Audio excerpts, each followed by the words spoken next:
Pô, é óbvio que é uma transação comercial, que é um contrato, que é um acordo entre as partes. No início a gente pensava que ia sentar com um franqueado e, cara, a gente ia construir um casamento ali e a gente ia ir pro resto da vida. Só que, na verdade, tem um ser humano ali. Tem coisas que podem acontecer na vida dessa pessoa e a gente tem que se envolver com isso. A gente não pode somente tratar isso como algo super comercial. A gente se preocupa muito com isso, em construir pessoas, em formar pessoas junto com a gente que tenham essas habilidades técnicas, mas que também desenvolvam esse lado sensitivo e saibam ver tudo que está acontecendo por trás e não somente esse café que não está sendo feito conforme a ficha técnica, não somente esse procedimento que eventualmente está precisando de algum ajuste.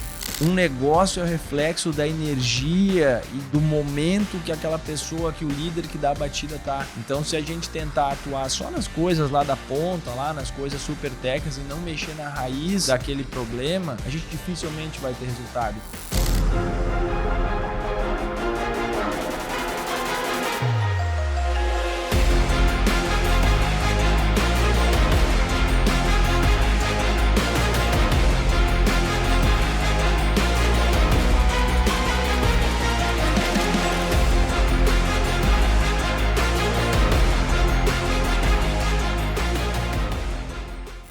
A gente é uma empresa, a gente vem aprendendo ao longo dos anos, aí a gente se espelha muito em boas referências, a gente faz parte da ABF, então a cada trimestre a gente se encontra com franqueadores muito mais experientes com a gente, então troca erros e acertos com eles, mas a gente sempre buscou, de certa forma é até um desafio formar time, pessoas para trabalhar com a gente na franqueadora, porque é bem complexo, a gente brinca que não tem...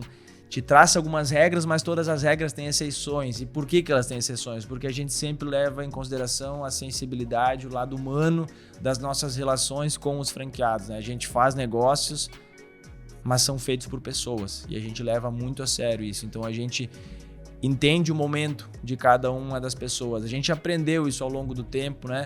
Lá no início, quando a gente pensou sobre o mercado de franquia, é óbvio que é uma transação comercial, que é um contrato, que é um acordo entre as partes. Mas no início a gente pensava que ia sentar com um franqueado e, cara, a gente ia construir um casamento ali e a gente ia ir pro resto da vida. Só que, na verdade, tem um ser humano ali. Tem coisas que podem acontecer na vida dessa pessoa e a gente tem que se envolver com isso. A gente não pode somente tratar isso como algo super comercial, né? Então, nós atualmente estamos com 47 unidades em operação. A grande maioria das lojas é uma sociedade composta por 2, às vezes até 3 pessoas, né? Então, a gente já fala em mais de 100, quase 150 franqueados. A gente tem uma porta muito aberta, todos têm os nossos telefones, os nossos contatos, e a gente vai seguir fazendo isso independente quando a gente tiver 70, 80, 100 lojas.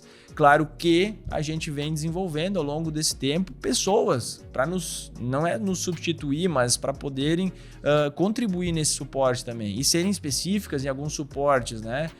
Conseguirem dar uma atenção para aquela dor momentânea que o franqueado está passando, né? Então, a gente se preocupa muito com isso, em construir pessoas, em formar pessoas junto com a gente que tenham essas habilidades técnicas, mas que também desenvolvam esse lado sensitivo e saibam ver tudo que está acontecendo por trás e não somente esse café que não está sendo feito conforme a ficha técnica, não somente esse procedimento que eventualmente está precisando de algum ajuste. Nós temos algumas rotinas, a gente se utiliza de algumas ferramentas, né? Nós temos uma plataforma de comunicação com o franqueado, em que ele tem acesso a todos os documentos técnicos. Estamos evoluindo bastante na universidade corporativa, assim, de criar agora vídeos, né? De criar conteúdos assim, para auxiliar no treinamento da galera em loja. Algo que a gente demorou um pouco para fazer, mas a gente queria fazer um negócio que realmente fizesse sentido e não só para dizer que a gente tem isso, né? Temos muito contato por telefone, por WhatsApp, né? Algumas redes, alguns modelos acabam fugindo um pouco disso, né? A gente mantém isso ainda, se utiliza de outras ferramentas, mas entende às vezes o momento, o nível de urgência e tem à disposição aí o telefone. A gente quer que o franqueado saiba que a gente é um porto seguro dele. A gente está à distância fisicamente, muitas vezes, né? Mas ele tem que saber que tem gente com ele, que a gente está aí com ele, que a gente já passou pela mesma dor dele, passa pela mesma dor dele, e na rede tem outras pessoas passando pelas mesmas dores, e nós estamos juntos aí para trabalhar, para resolver isso. Implantamos alguns rituais aí, a gente tem um webinar mensal, né, um encontro virtual mensal que a gente faz e traz pautas mais diversas aí, é uma conversa super aberta, traz inclusive bons cases, né, de outros franqueados. Tem um encontro dos franqueados anual, a gente esse ano já vai para quarta ou para quinta edição, né, a gente vai aprendendo ainda, conseguindo fazer momentos cada vez melhores, aí é uma troca super legal, reunir toda essa galera para também trazer conteúdo, mas também para a galera dar uma curtida, dar uma interagida aí. Utilizamos algumas outras ferramentas também aí para diariamente estar reforçando alguns pontos aí, dando alguns toques, né, para ajudar o nosso franqueado. E se quiser falar um pouco das rotinas de visita. A gente se preocupa muito, né, com essa questão do suporte ativo, né? A gente temos as ferramentas, temos a forma, o caminho certo, mas a gente se preocupa muito com o resultado final, né? Pô, o cara tá com algum problema, a gente tem que resolver da forma que for possível naquele momento, né? Ontem mesmo eu estava explicando pro Eduardo, que é o nosso novo sócio operador na loja de Campinas, em São Paulo, quando ele me perguntava, vocês têm aí alguma auditora, né? Alguém que vem aqui que vai me apontar, que vai me dar os nortes, né? Do que eu posso trabalhar com a minha equipe, né? Porque, eu preciso dessa ajuda, assim, né? Pra saber onde é que olhar e ajuda pra poder cobrar da minha equipe, né? E aí, nesse momento, eu tava explicando pra ele justamente essa questão, né? Que sim, a gente tem esse papel, mas que, inclusive, a gente meio que... Não vou dizer cancelou, assim, mas a gente parou de falar, inclusive, o termo auditoria, né? Porque, como a gente sabe que tem... a gente se preocupa muito com essa parte humana do negócio, né? De saber que a vida pessoal, o momento de cada pessoa impacta também no negócio, a gente começou então a chamar isso mais, a eliminar, a trocar a auditoria por consultoria de campo, né? E trazer esse ponto, fazer com que todo mundo da nossa equipe tenha esse olhar, assim, é difícil pra caramba, né? Nasceu muito no nosso DNA isso, né? Eu, o Matheus, o Álvaro, enfim, todo mundo que foi entrando, aos pouquinhos, cada um foi pegando mais isso e a gente foi desenvolvendo. E hoje, praticamente toda a nossa equipe já tem essa visão, já tem essa forma, esse tato, né, com o franqueado, que também acaba sendo o nosso cliente, né? A gente preza muito por esse tato, por esse cuidado com o cliente, e o franqueado nada mais é também do que o nosso cliente, né? E a gente vinha falando justamente dessa parte porque, cara, precisa. Nem sempre o franqueado vai estar ali aberto para eu chegar lá e apontar no problema dele. Por mais que no final das contas ele até saiba que é para melhorar, né? Mas vai ter algum momento que a gente vai ter que ir lá e não apontar a ficha técnica que está errada, o procedimento que está errado. A gente vai ter que sentar lá, conversar, entender qual é o real problema e de fato ajudar ele, né, a sair, a dar a volta, a fazer com que ele esteja bem, para que ele consiga de fato fazer com que toda a operação ande bem, né? E isso vem ficando assim, a experiência que a gente vai pegando, aí são 7 anos e meio, é a gente se autoconhecendo ao longo dessa jornada, a gente entendendo mais o papel de liderança, as relações, as comunicações, né? E pegando um pouco isso que tu acabou de falar, né? Se a gente tem algum problema técnico e a gente quer resolver só o problema técnico, mas existe alguém por trás com um problema maior, o problema técnico não vai ser resolvido, porque a gente não está indo na causa real, né, daquilo. Então, isso que a gente vem desenvolvendo com o tempo, sendo um parceiro, um porto seguro e alguém que está aí para ajudar o franqueado quando eventualmente tem alguma coisa desalinhada, né? Quando ele está passando por algum desafio interno, quando ele está passando algum desafio na vida pessoal, a gente está aí para tentar ajudar isso também, porque um negócio é o reflexo da energia e do momento que aquela pessoa, que o líder que dá a batida tá. Então, se a gente tentar atuar só nas coisas lá da ponta, lá nas coisas super técnicas e não mexer na raiz daquele problema, a gente dificilmente vai ter resultado. Então, a experiência, os anos foram nos mostrando isso, que não adianta a gente tentar atuar numa frente sem corrigir a outra frente.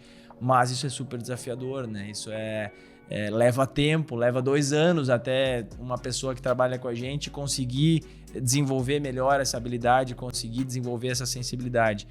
Pode ser mais difícil, mas é a forma que a gente faz e trabalha e sabe trabalhar e não vai mudar, né? No passado quando a gente começou a conhecer outros modelos, a gente se questionou se a gente estava indo para o caminho certo, por desenvolver essa relação tão próxima, tão pessoal.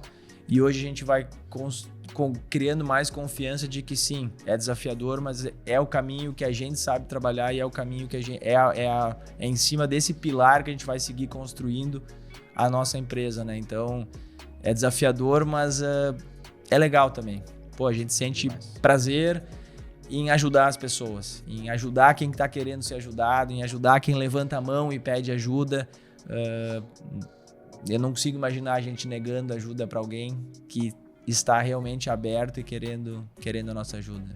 Exatamente. E nessa linha, né, pô, falando, né, pô, de suporte, né, dá para dizer quase que o nosso suporte, assim, não vou dizer 24 horas, assim, né, mas, cara, todo dia a gente procura ter um ponto de contato, assim, com algum franqueado, né, seja em determinado setor, né, mas, pô, a gente chama muito isso de suporte ativo, né, pô, é o financeiro já chamando o franqueado, cara, vamos cuidar aqui do teu resultado, vamos cuidar do teu custo de pessoal, do teu custo de CPV, de produto, do teu estoque tá alto. A gente procura também ajudar ele antes, né, pô, não só dizer, cara, pô, tá errado, tu perdeu, já foi, né. A gente procura antes do negócio acontecer, tá ajudando. Pô, isso também na parte de qualidade, né, enfim, de logística, enfim, tudo. Qualidade do atendimento, enfim. Mas fisicamente a gente tá, assim, normalmente de 3 em 3 meses a gente tá passando na loja, né? E é isso que a gente tenta passar para os nossos consultores de campo, né? Que eles vão lá, que primeira coisa é sentir o franqueado, sentir como é que tá o momento dele, né? Não deixar de fazer o trabalho, né? Pô, viu lá que o franqueado tá passando por um momento meio delicado, conturbado da equipe, beleza, faz lá o teu trabalho, mas tenta trazer de novo ele, né, pro eixo, né? Tenta realinhar ele, porque ele estando alinhado com a gente, ele estando alinhado com o todo, aí sim a parte técnica, aí sim as pequenas coisas, vamos supor, de padronização, de operação, elas vão se alinhar normalmente. Exato, a gente leva a sério essa questão, a gente realmente se entende como corresponsável pelo resultado do franqueado na ponta, né? Então, sim, tem o modelo formatado, tem as coisas funcionando, tem os padrões a serem seguidos, mas é nosso papel também conseguir puxar o franqueado para perto da gente, para a gente realmente construir esse caminho juntos, né? Teve um podcast do Flávio Augusto, Caíto Maia, alguns caras aí, umas 4 pessoas assim falando, e eu achei muito legal que trouxeram, né, que a gente não pode criar uma rede que é nós e eles, né, nós franqueados, nós franqueadora, eles franqueados, eles franqueadoras. Cara, a gente tá todo mundo no mesmo barco, a gente tá todo mundo, quanto mais juntos, quanto mais focados e alinhados a gente tiver, melhor para todas as pontas, né? Vamos ter conflitos, vamos ter momentos de troca, vamos ter erros, falhas de ambas as partes, mas a gente tem que estar alinhado e a gente se orgulha aí de estar construindo uma rede realmente muito conectada, assim, tem um sexto sentido que acontece dentro do Quero Café, e esse sexto sentido, ele é o sentimento, ele transcende aí os dados, os números, ele é a nossa relação humana que a gente cria e monta essa base sólida que faz a galera aguentar os desafios aí, faz a galera estar disposta a aprender e se inspirar nos bons exemplos que vêm se criando dentro dessa nossa rede aí.